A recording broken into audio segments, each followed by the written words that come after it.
qué bueno que están aquí a pesar del fuerte aguacero que nos recibió. En el marco de las conferencias AP, antes de presente, pues damos nuevamente la bienvenida. Esta ya es la tercera sesión del sitio arqueológico Nueva Esperanza, este importante sitio que se está investigando en la actualidad. Y en el día de hoy vamos a tener varias intervenciones. Tenemos a María Eugenia Bellido, Catherine Malanda, Diana Isabel Calderón, Sebastián Rivas, Verónica Martínez, Leonardo Sepúlveda y Ricardo Guerrero como arqueólogos, y por parte de la compañía Fernando Murcia, que está encargado de la parte de seguridad. Bienvenidos a todos, esperamos por supuesto con gran expectativa. Hemos recibido muy buenos comentarios de las participaciones anteriores. En realidad todo tiene que ver con los importantes hallazgos. Hoy van a hablar los que intervienen sobre contextos domésticos, comunidades residenciales, temas sobre unidades funerarias, temas de enterramiento por supuesto, restos socios humanos, en fin, hay varias temáticas que van a ser tratadas el día de hoy. Al final, por supuesto, habrá un espacio de preguntas y bueno, esto estará grabado, gracias también a la compañía, para que quede, por supuesto, en la web y pueda ser divulgado de manera más amplia posteriormente con los arqueólogos, sobre todo los que están por fuera de la ciudad. Entonces, les agradezco nuevamente.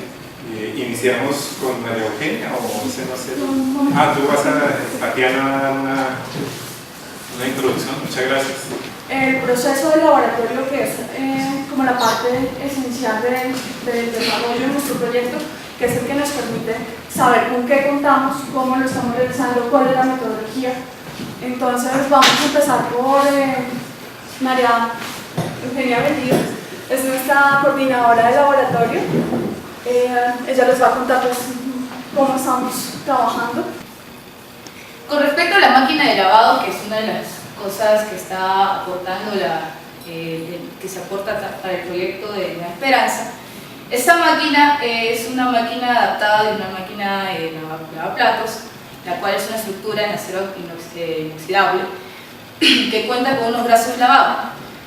Dentro de estos, en cada uno de estos brazos de lavado están unos inyectores de los cuales se emiten chorros de agua que ejercen determinada presión sobre el material para retirar material como la tierra que se encuentra adherida del campo de la excavación. Entonces, el proceso viene a ser después parecido al convencional, la separación de material lítico y cerámico, así como también el conteo del mismo y el registro de este material, ¿sí? Ahora, la interrogativa era si esta máquina podía causar algún tipo de daño en la cerámica, la cual nos pudo detallar que el total de material clasificado de cerámica serían de 1.656 fragmentos divididos entre 25 cuadrículas. Entonces se hizo en la aplicación del programa Surfer, se hizo una comparación. ¿Cuál sería el resultado entre el material total clasificado y el escogido de los 1.656 fragmentos? Entonces, la comparación, como ustedes pueden observarlo, es muy parecida, muy similar. El siguiente paso era saber cómo escoger las 25 cuadrículas, exactamente cómo distribuirlas dentro del corte. El corte obviamente cuenta con 100 cuadrículas. Por ello se hizo una distribución aleatoria, la cual en una base de datos de Excel se pudo hacer esta distribución, pero se tuvo una problemática, que cogiendo aleatoriamente quedaban algunos espacios dentro de los cortes, en los cuales se podía de encontrar alguna unidad de vivienda y se podía dejar en el aire. Por ello se optó de hacerlo de una manera sistemática. Entonces, como lo vemos en la parte inferior derecha, la imagen, esa es la metodología que se está aplicando en el proyecto de una clasificación sistemática con las 25 cuadrículas con 1.656 fragmentos. Siguiente. Eso también se aplicó obviamente a los cortes que ya se habían clasificado al 100%, que es uno de los ejemplos, el corte 8. Entonces se tiene todos los datos del mismo, tanto clasificado al 100% y con las 25 currículas en modo sistemático, ¿sí? Entonces el resultado es muy similar. Igual se hace un histograma para poder ver la comparación de los mismos y aplicación del programa SOLVE. En cuanto a la clasificación del material lítico, nos estamos centrando en la parte de lo que es las herramientas. Sin embargo, no dejamos de lado de poder también clasificar los desechos de talla, entre otros, para poder así tener en cuenta la cadena operativa. Nosotros en el laboratorio hemos planteado, bueno, también con base en los lineamientos básicos de equipamiento técnico, recursos humanos,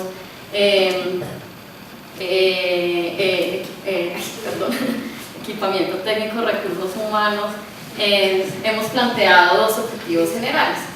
El primero es implementar las medidas básicas para el tratamiento, conservación y cuidado de los restos esqueléticos recuperados en campo. El segundo es recuperar información bioantropológica para crear una base de datos informativa que permita llevar a cabo investigaciones a futuro tendientes a ampliar el conocimiento de diversos aspectos biosociales de las poblaciones que habitaron la sabana de Bogotá en épocas prehispánicas. No, todavía no pasa esta, por favor. Para cumplir tales objetivos hemos diseñado un protocolo. En este protocolo primero se tienen todos los lineamientos básicos de tratamiento del material, así como los análisis que se ajustan, los análisis adecuados que se ajustan a la muestra, y segundo, todas las normas éticas y de bioseguridad que se tienen que tener en cuenta al momento de manipular este tipo de material. Por otra parte, bueno, hacia mi izquierda tenemos el documento del protocolo. Por otra parte, ya para el análisis antropológico se han diseñado unos formatos específicos que dependen del potencial informativo que tiene cada individuo. Por ejemplo, primero tenemos la ficha de análisis para individuos adultos, la ficha para individuos adultos, toda la ficha pues, de la caracterización dental, más adelante vamos a ver por qué, y una ficha para individuos que contienen poco potencial informativo. Bueno, para este análisis entonces se está trabajando en base a unos parámetros principales. Primero que todo se están evaluando unos aspectos taxonómicos, se valora el estado de conservación de cada individuo, el potencial informativo de cada individuo, los agentes que intervinieron para la alteración de las estructuras, por ejemplo, si hay evidencia de termalteración, coloración en los huesos, fracturas post-mortem. Nos han acompañado en este proceso varias personas, entonces eso es con el fin de minimizar los errores de observación que se tienen para la muestra. Bueno, por último, también observamos las patologías o anormalidades que se puedan encontrar en los individuos. Esto lo describimos muy general, describimos la localización de las patologías, el grado de severidad que puedan tener, y pues podemos llegar a decir a qué pueden estar relacionadas, de todo muy formal, muy general. Esto con el fin de que más adelante puedan coger otros investigadores que quieran analizar esta muestra, quieran coger esta información y puedan ampliar estos métodos, como estas observaciones. Estos resultados preliminares nos pueden ser indicadores, bueno, pueden sentar las bases para empezar a crear los grupos de investigación. Las personas en el proyecto pues, que ya quieran empezar a contemplar preguntas de investigación sobre la muestra osteológica, creo que primero pues deben pasar deben tener presentes qué tenemos y las limitantes que hay a la hora de formularnos una pregunta de este tipo bioantropológico. Bueno, entonces, ¿qué tenemos? encontrar algo de individuos con dientes y una parte pues solamente que es imposible recuperar en campo. Todo se reduce a pudre de hueso seguido. Entonces, ¿qué tenemos aquí? Primer limitante, que ya las preguntas que nos vayamos a reformular y los problemas metodológicos intrínsecos en las características de los materiales tienden a marcar el tipo de acercamiento que se debe hacer a una serie histológica particular. Bueno, este es un paréntesis también que quiero hacer acá. Quiero empezar que el trabajo bioantropológico empieza en campo. En estos momentos, bueno, tenemos un equipo idóneo, un equipo de profesionales idóneos, que es especialistas en la materia, que nos están apoyando también en los análisis preliminares in situ que se deben hacer a los materiales. Por ejemplo, en el individuo de la izquierda se pudieron tomar mejores medidas, vemos que tiene presente el esplagnocráneo, entonces se pudo hacer una mejor valoración en campo de la que podemos hacer nosotros en laboratorio. Entonces se trata de trabajar conjunto laboratorio-campo, de recuperar toda la información posible en campo y bueno, y nosotros poder anexar información adicional pues, a cada individuo, pero es resaltar esto, es una labor de verdad empiezas en campo. Hoy les voy a hacer una pequeña presentación de los contextos de vivienda y otras construcciones que hemos venido encontrando a lo largo de la excavación en área del sitio Nueva Esperanza. Deseo aclarar que estos son avances de la excavación y la puesta en marcha de algunas hipótesis que tenemos para interpretar estos contextos arqueológicos. Entonces, por ende, pues todavía falta mucho por analizar y comprobar realmente estas hipótesis, pero pues la idea es direccionar la investigación a futuro de acuerdo con estas ideas que les voy a presentar a continuación.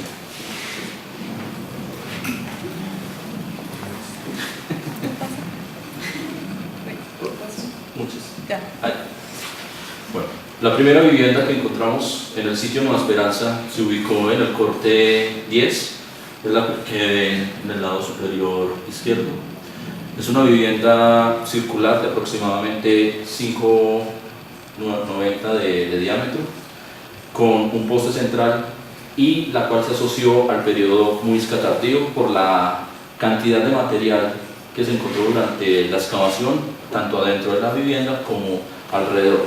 Además, las huellas de poste estaban cuñadas en su mayoría con restos de cerámica DG, que es uno de los tipos que se han denominado o que se han determinado para el periodo Muisca tardío, y algunos materiales líticos de desecho que sirvieron como apoyo o como soporte de los maderos de esta construcción. Corte 26 y 29, cuarto superior izquierda y abajo izquierda. ¿Sí? La importancia de esta área para nosotros ya es evidente. Hemos encontrado una cantidad de contextos que nos indican que se estaban desarrollando quizás actividades festivas o ceremonias donde se involucraba una gran cantidad de personas.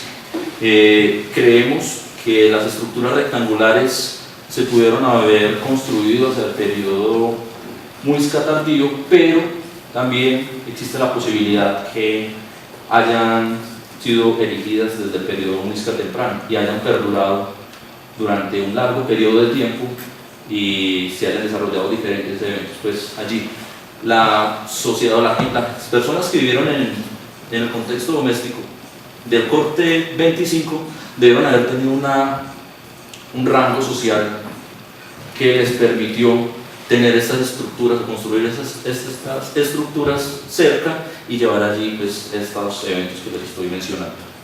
Siguiente.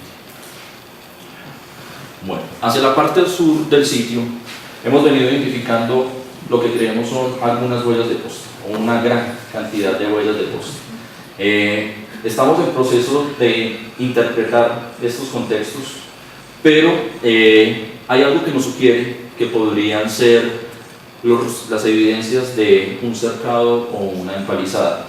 Aún falta mucha tela que cortar. Para dar cuenta de ello, de esta distribución de material, tomamos como base del análisis del material lítico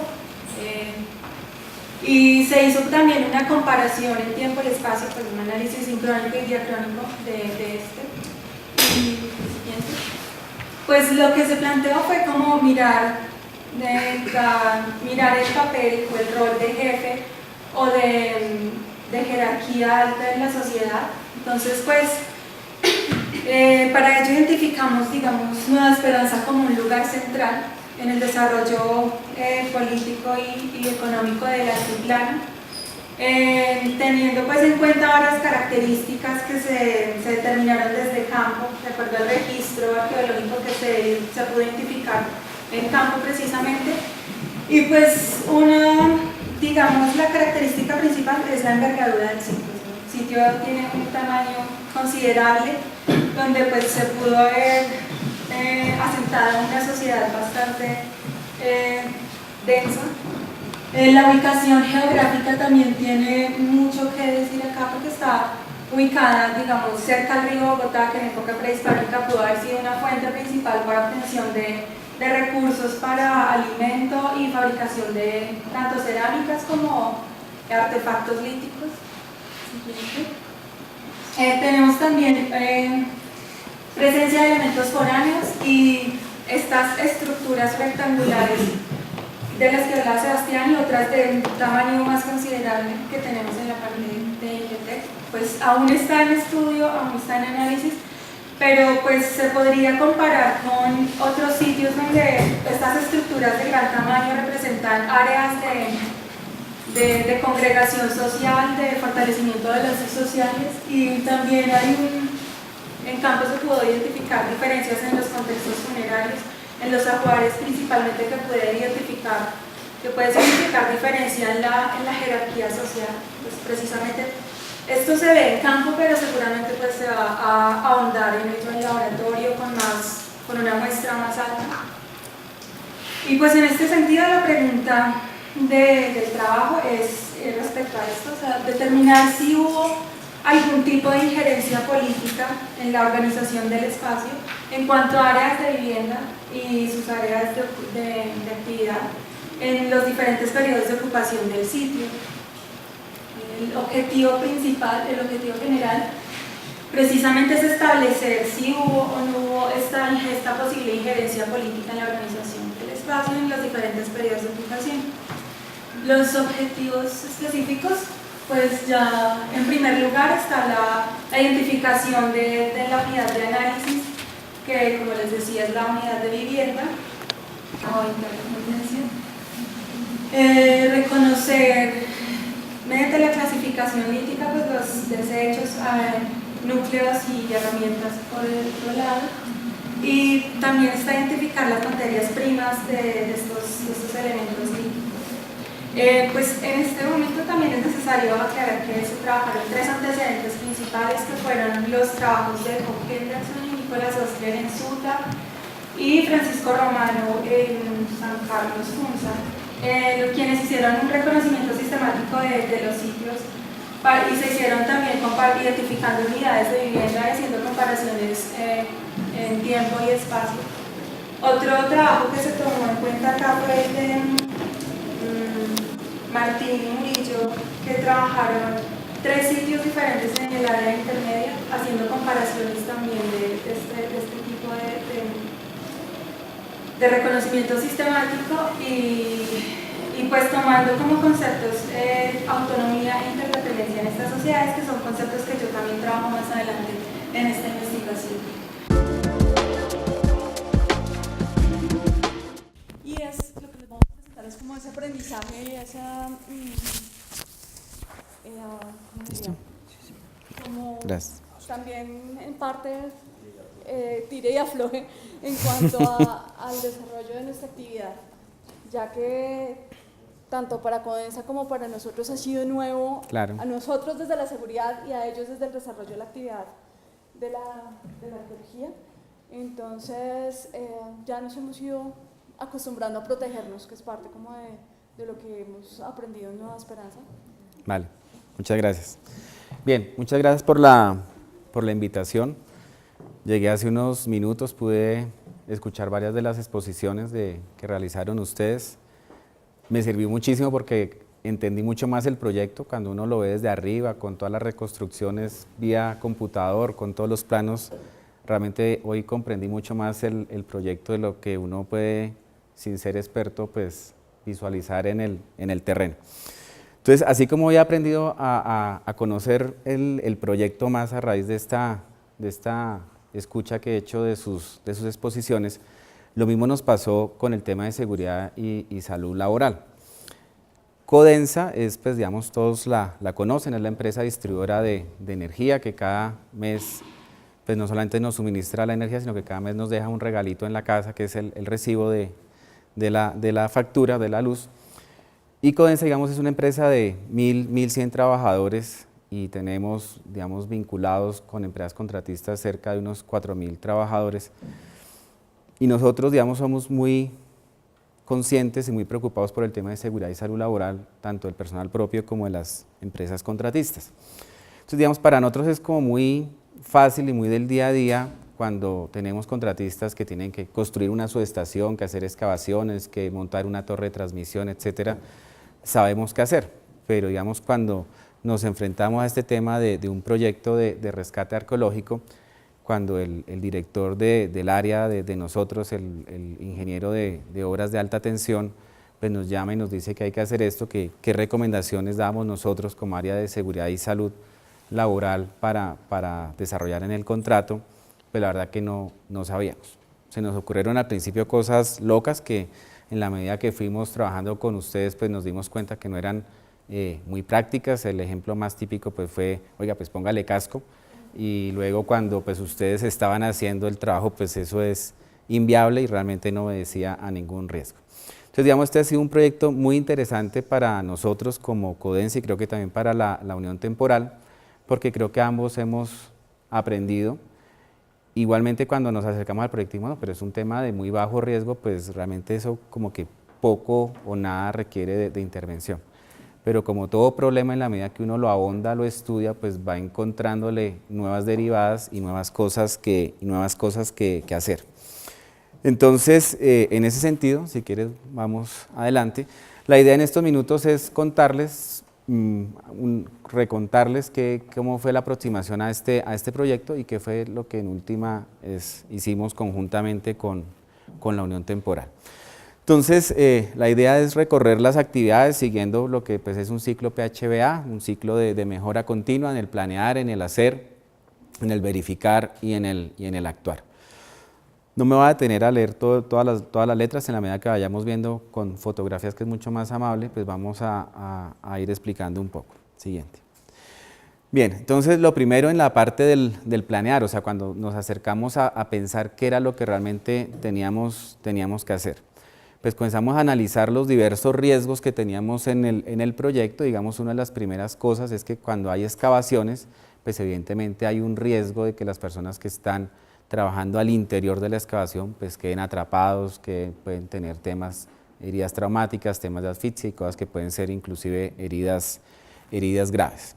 Entonces, obviamente nosotros cuando construimos una subestación, etcétera, pues hacemos excavaciones y tenemos normas, procedimientos para hacer esas excavaciones que, pues, digamos, en términos generales consisten en, la medida que yo voy profundizando, pues voy entibando, voy asegurando, pero obviamente eso a ustedes como arqueólogos pues no les servía porque estábamos dañando pues todos los hallazgos que estaban pues del sitio, todo el tema científico que tenían ustedes que trabajar. Entonces nos tocó trabajar con un experto desde el punto de vista de excavaciones para hacer una aproximación diferente a hallar un sistema de seguridad para temas de excavaciones que se ajustara a las necesidades del proyecto. Digamos, ahí tuvimos que desarrollar una norma como Codensa, que la trabajamos luego con la Unión Temporal, de cómo realizar las excavaciones, obviamente cumpliendo todos los aspectos técnicos y científicos que ustedes requerían, pero que le garantizaran a las personas la seguridad durante el proceso. Acá hay un ejemplo, digamos, establecimos unos procedimientos, unas verificaciones previas, como es el procedimiento para trabajo seguro en excavaciones y rescate en alturas de rasgos arqueológicos. En el proyecto hubo trabajo en altura. En Colombia existe una legislación que define qué es trabajo en altura, y uno siempre pensaría que trabajo en altura es cuando pues, yo voy ascendiendo. Cuando uno ve un trabajador en un poste, pues es muy evidente que hay un trabajo en altura.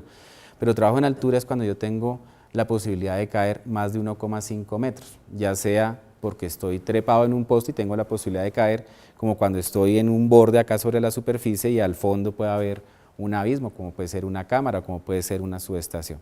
Entonces, obviamente acá tuvimos un tema de trabajo en altura y vamos a ver, digamos, cómo afrontamos ese reto con los arqueólogos y auxiliares del proyecto.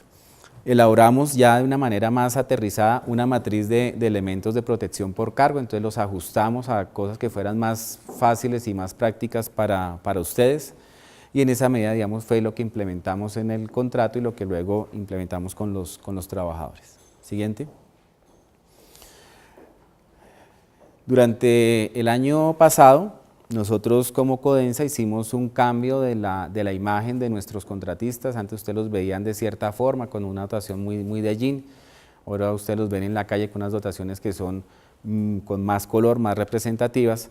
Y pues digamos la idea acá fue que miramos, oiga, ¿será que para un proyecto como el de Nueva Esperanza, donde la gente no está en contacto con el público, donde no existe el riesgo vial, etcétera, es necesario implementar el tema de la dotación? Pues al final decidimos que sí por varias razones.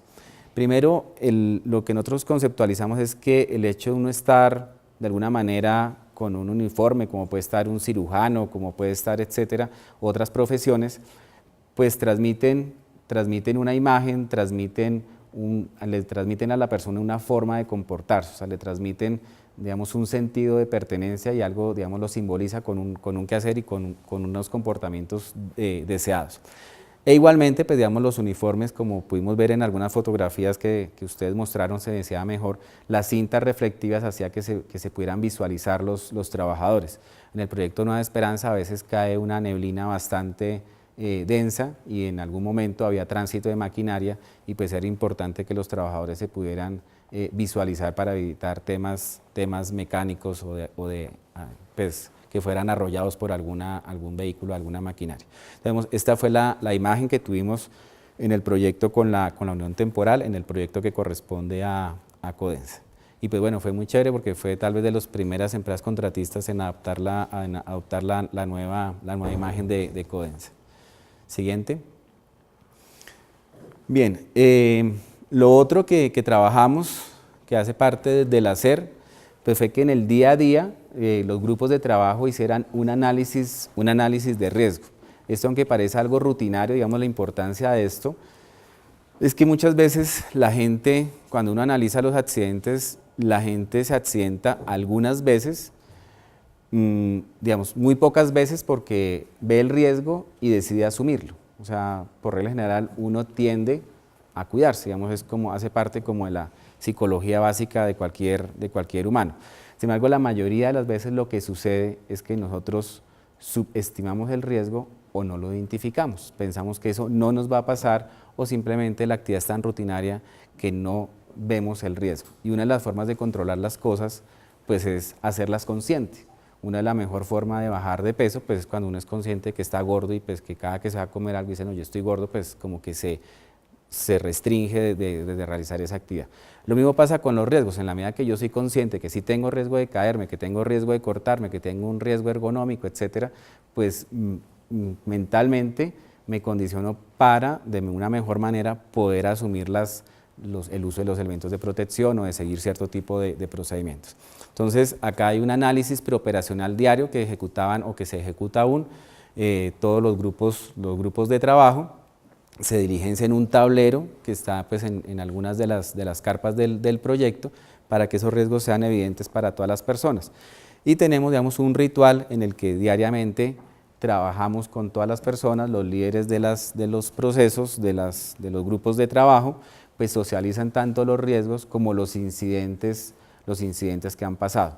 Este tema de socialización es una cosa muy básica, pues sirve para que todos sepamos que hace parte somos parte de un grupo que uno de nosotros accidentó, que no fue alguien por allá de pronto desconocido, sino que uno de nosotros accidentó o uno de nosotros tuvo un incidente y que eso que le pasó a alguien pues nos puede pasar a nosotros. Digamos, eso sirve de un tema de concientización, este tipo de charlas de seguridad. Una de las aproximaciones que hicimos desde lo que ya conocemos fueron las 5 reglas de oro. Los electricistas desde hace muchísimos años tienen mentalizado desde el punto de vista de seguridad eléctrica una cosa que llamamos las 5 reglas de oro de la seguridad eléctrica, en el cual uno le pide al electricista que haga 5 cositas, 5 pasitos para evitar que en algún momento se electrocute. Digamos, son reglas de oro porque si la persona ejecuta esos 5 pasos en un 99,999%, nunca se va a electrocutar por un tema de electricidad. Digamos, es un tema que a nivel de los operarios está muy metido en el ADN, muy metido en el cerebro. Entonces, digamos, lo que hemos hecho nosotros desde nuestra cultura de empresas de servicios públicos y de riesgo eléctrico es, digamos, de alguna manera traer a ese mecanismo pues las reglas de oro. Entonces, digamos, con la unión temporal y con un asesor trabajamos en identificar cuáles serían las 5 reglas de oro para la arqueología, donde había temas de orden y aseo, de la zona de trabajo, de limitarla, del uso de los EPPs, del tema ergonómico. Entonces, digamos, identificamos estas 5 cosas, que era una forma muy fácil de decirle tanto a los arqueólogos como a los auxiliares, cumplamos estas 5 cositas, estos 5 actos, que si lo hacemos estamos cubriendo en un alto porcentaje todo lo que queremos nosotros en el tema de seguridad. Entonces, no solamente las redactamos nosotros como, digamos, como algo externo que llega y se le da a la gente, sino que fue una construcción colectiva que se hizo con los grupos y luego hicimos pues, los talleres de sensibilización. Acá hay algunos registros fotográficos en los cuales un asesor estuvo trabajando conjuntamente con el personal de Codensa que está asignado a la obra, así como de la unión temporal, para divulgar estas 5 reglas de oro de la arqueología. Siguiente. Bien, un tema muy importante, todo el tema de señalización y de marcación de las áreas de trabajo, pues para que la gente supiera por dónde caminar, por dónde desplazarse, que había sitios donde había excavaciones y que no era adecuado que se acercara a esos sitios porque tenía riesgo de caer a alguno de estos sitios o tenía riesgo de tropezarse porque había material suelto o había desniveles, etcétera. Digamos, uno de los riesgos también más importantes que tuvimos durante el proyecto fue todo el tema de caída al mismo nivel, que aunque parece algo básico y lógico, digamos, uno puede decir, oiga, ¿cómo puedo evitar que alguien se tropiece y se caiga? Pues la verdad es que sí podemos hacer cosas para que la gente no se caiga y no se tropiece, o que si pasa, pues la lesión sea menor. Entonces, trabajamos muy fuertemente en todo el tema de la señalización de demarcación de las zonas de trabajo, y en algún momento, en algunos sitios del proyecto, pues había la presencia de maquinaria pesada, maquinaria que obviamente sí puede causar lesiones muy graves, eventos fatales, etcétera, si no se operan de forma adecuada. Entonces establecimos mecanismos para el control de la maquinaria y el equipo en su área de operación, al igual como la acreditación del operador del vodka, bueno, todo el tema del estudio de la hoja de vida, tratando de minimizar este riesgo, que en algún momento tuvimos algún incidente, afortunadamente sin lesiones para la persona, pero sí tuvimos un incidente con una maquinaria de estas. Siguiente. Bien, de los riesgos más comunes, ¿cuáles eran? Pues el tema de transportar la tierra que se generaba en el proyecto, el hecho de cernirla. Entonces, digamos, acá hubo un desarrollo muy interesante por parte del proyecto, en el cual pues se colocaron rodamientos para el uso de la zaranda para disminuir el esfuerzo mecánico y que facilitaba inclusive el uso del equipo no por 2 operarios sino por uno solo. Digamos, eso también aumentaba la productividad y efectividad del trabajo, y que establecía una superficie de trabajo más diseñada, más estándar, para que no tuviéramos lesiones de espalda o ese tipo de circunstancias. Y otro tema importante es las carretillas. Si ustedes alcanzan a ver en la fotografía central, en la parte inferior, pues la carretilla tiene una línea. Esa línea básicamente está diseñada porque se hicieron algunos pesajes, algunas mediciones, pues básicamente hasta ese tope era que la carretilla podía ser llenada con tierra y estaba de acorde con la que recomiendan las normas de ergonomía para que una persona cargue, para evitar lesiones musculares, lesiones de hombro o lesiones de espalda. Entonces, todas las carretillas debían estar, digamos, máximo cargados hasta esa línea para asegurar que no tuviéramos un sobrepeso en el operario cuando está transportando la tierra. Muy bien, en el tema de altura, pues una cosa que me pareció muy buena, pues es que, digamos, tuvimos, creo que los primeros arqueólogos certificados de acuerdo a las normas SENA para trabajo en altura. Entonces creo, Viviana, no me corriges, creo que son 7 o 8 arqueólogos que, ¿cuánto?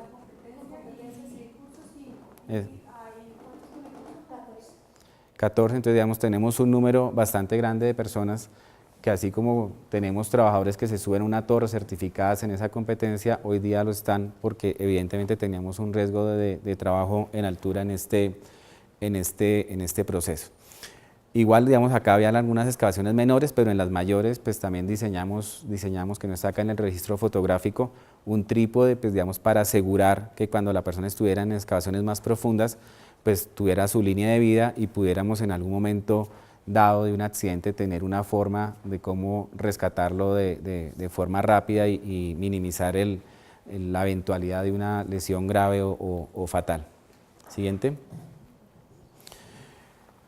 Un tema muy común que tuvimos, que digamos que no está relacionado con los que uno conoce típicamente un accidente de trabajo, que puede ser el machucón, el esguince, etcétera, fueron las enfermedades de origen común.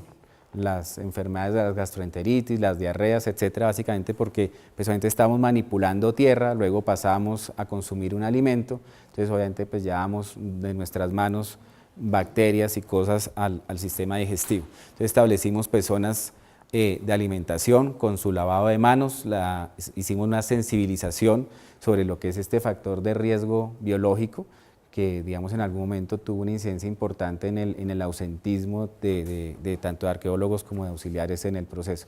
Y estas medidas tan sencillas, tan higiénicas literalmente, pues digamos sirvieron para que esos indicadores disminuyeran de forma dramática.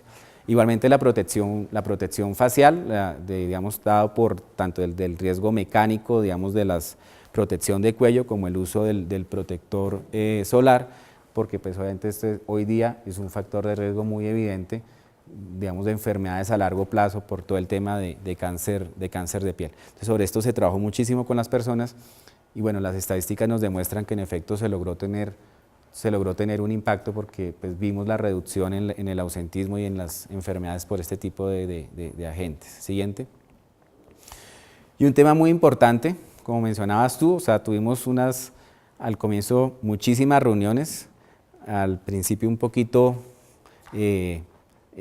traumáticas, por decirlo de alguna manera, porque igual nosotros estamos aprendiendo, la Unión Temporal estaba aprendiendo, pero al final los temas fluyeron bastante porque pues, el tema de la seguridad y la salud es como cualquier proceso, como las gráficas que ustedes mostraban acá, de alguna manera todos son eventos que podemos registrar en histogramas, en estadísticas y podemos sobre los mismos tomar acciones. Es un proceso como cualquier otro, que es gerenciable, que es medible y que obviamente es mejorable. Entonces, este es un registro, digamos, de lo que teníamos constantemente en las reuniones que teníamos con ellos, en las cuales íbamos mirando cómo evolucionaba tanto la accidentalidad como temas más preventivos, que eran las inspecciones de seguridad, que internamente en COENSA llamamos IPAL, pues nos reuníamos con ellos y detectamos frente a esas inspecciones de seguridad cuáles eran los riesgos o cuáles eran las conductas a riesgo que habíamos evidenciado durante ese periodo. Siguiente. Bueno, pues eso en resumen es, en pocos minutos, queríamos contarles pues, cómo se afrontó el proyecto, porque precisamente queríamos, como dijo algún expositor, que en el proyecto hubiera músculo, sudor, lágrimas, pero que no hubiera sangre. Entonces, que no hubiera sangre, exactamente. Entonces, creo que lo hemos logrado. Tuvimos un periodo, tal vez fue a comienzo de año, en febrero, donde tuvimos unos 2 accidentes, de alguna manera menores, golpes con una pala, etcétera, nada de gravedad al fin y al cabo, pero sí accidentes. Pero creo que el balance general del proyecto es muy bueno.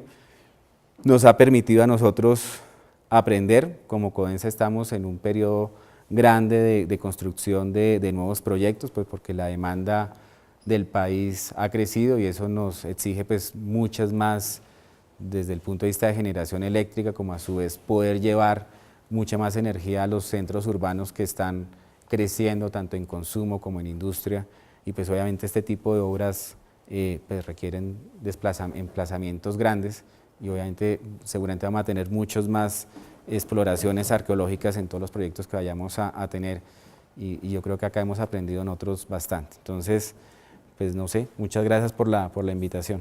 Creo que eso es todo por lo que tengo por comentarles.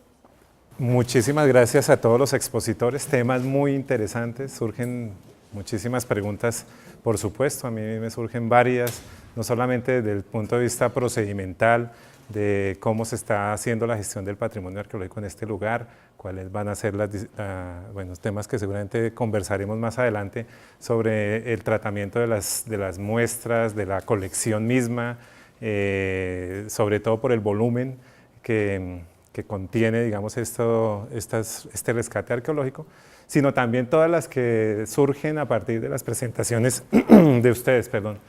Me gustó mucho la presentación que hicieron sobre el canal, ahí es bien interesante todo ese manejo hidráulico, por supuesto, asociado a un sitio, digamos, de tan alta importancia como este. Entonces, las preguntas sobre la continuidad, bueno, en fin, el tema de la organización o el manejo del espacio de estas unidades residenciales y la continuidad misma, el tema de las jerarquías sociales que también trataron, me parece de la mayor importancia. En fin, hay diversos temas que, por supuesto, no van a finalizar pues ni mucho menos en estas conferencias.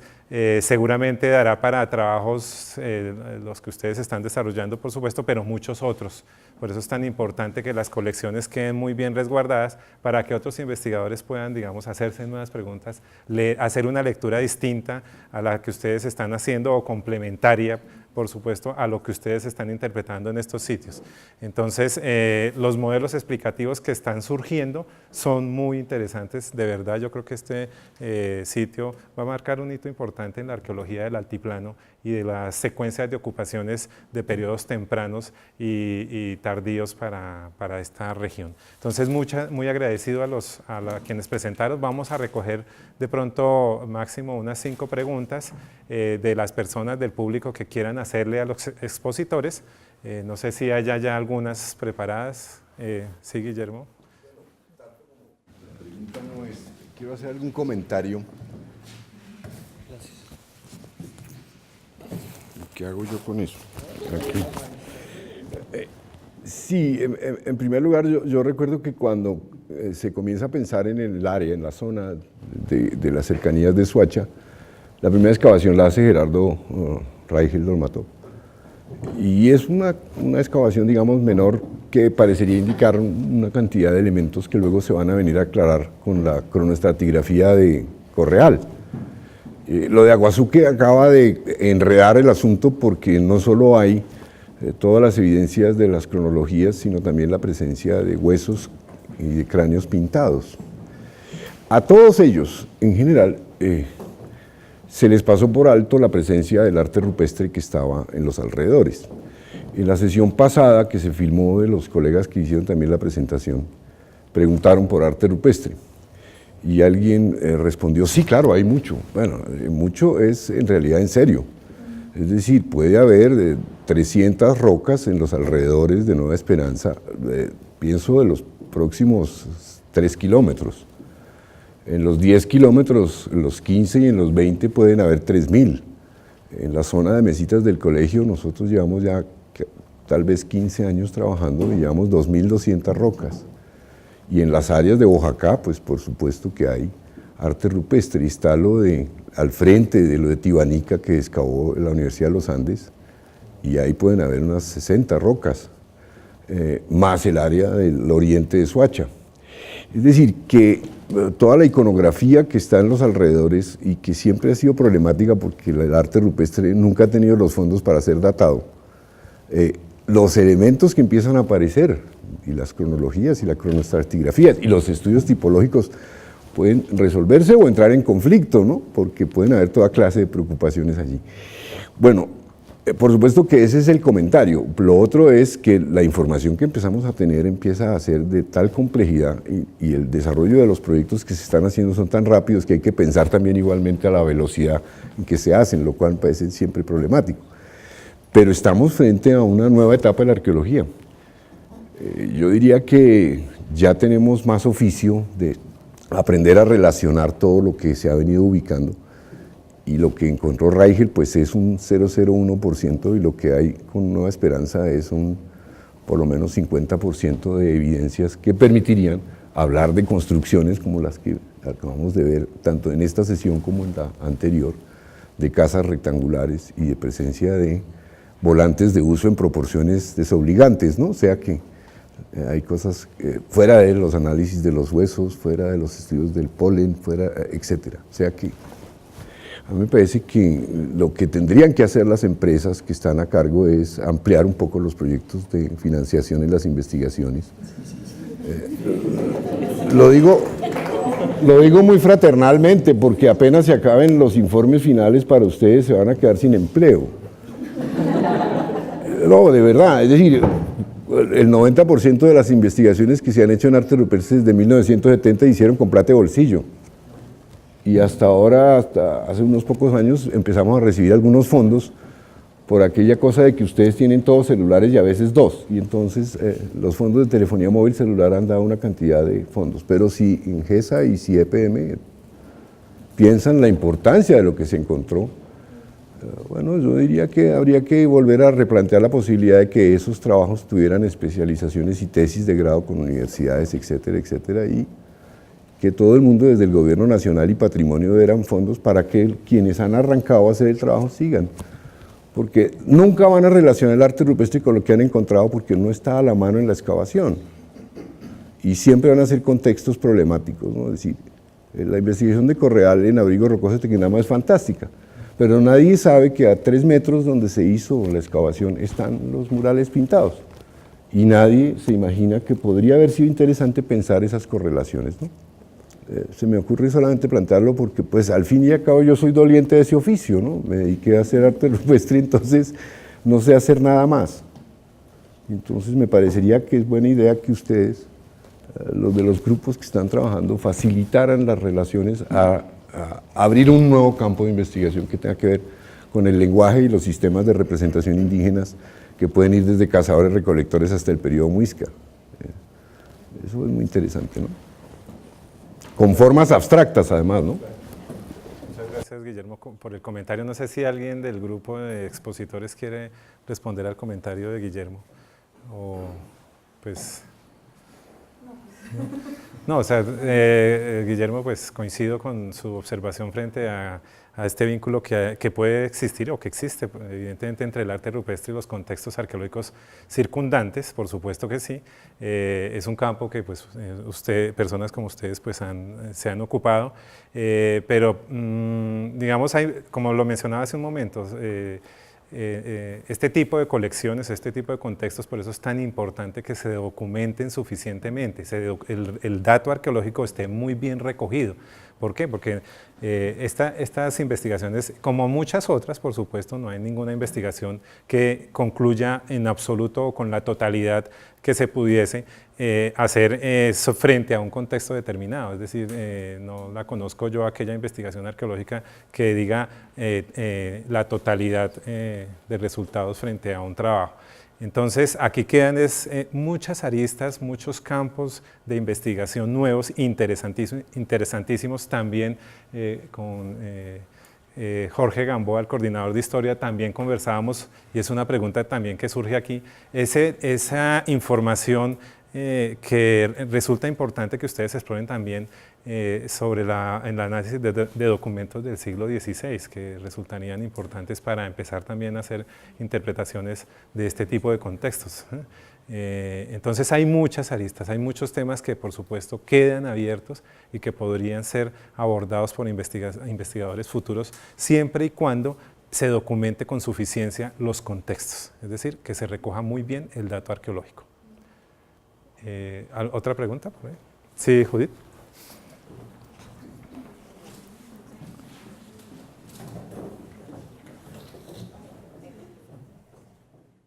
Yo quería hacer una pregunta en referencia pues, a la investigación que también venimos haciendo en arte rupestre, que tiene que ver con la composición de las pinturas rupestres y los pigmentos.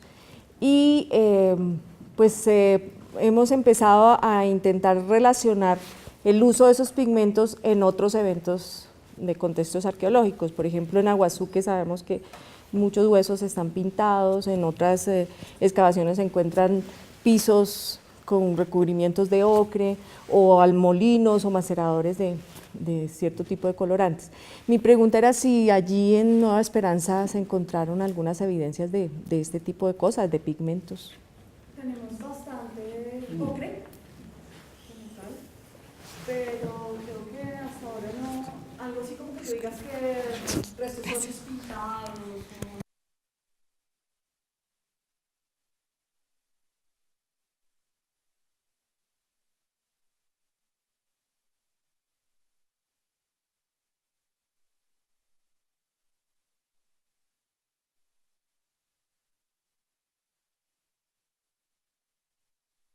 Que algunos ocre rojo y también encontramos un pigmento amarillo, que al principio pues no sabíamos qué era, pero seguramente lo utilizaron para pintar. Y algunos fragmentos de estos se nota el desgaste por pulimiento, o sea, se nota que lo usaron en Que lo rasparon. Sí, que fue sí, usado se ve evidencia de la uso. En uno de los últimos cortes intervenidos se han hallado entre 3 y 4 bloques de ocre, más o menos de este tamaño, de los cuales todos tienen pulimento. O sea, eso evidencia que fueron usados para algo, o sea, seguramente para teñir algo, sí. ¿A quién hay que pedirle permiso para tener acceso a eso? Digamos que la colección en ese momento pues estaba siendo pasada a base de datos, esas bases de datos ya Juan Carlos, sí. Ya tenemos algunos convenios para hacer subidas a la red y pues de todas maneras una vez terminemos está el acceso de todos y pues cuando quieran ir al laboratorio también están bienvenidos. Gracias. Muy amables. Gracias. Bueno, si no hay más preguntas, pues entonces damos por terminada la sesión.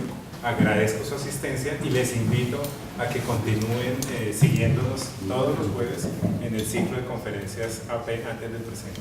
¿La próxima es? La próxima semana tenemos programado la investigación realizada por el subdirector científico del ICANN, Ernesto Montenegro, en este sitio de Santa María la Antigua de Medellín. Muchas gracias. Hasta luego. Muchas gracias.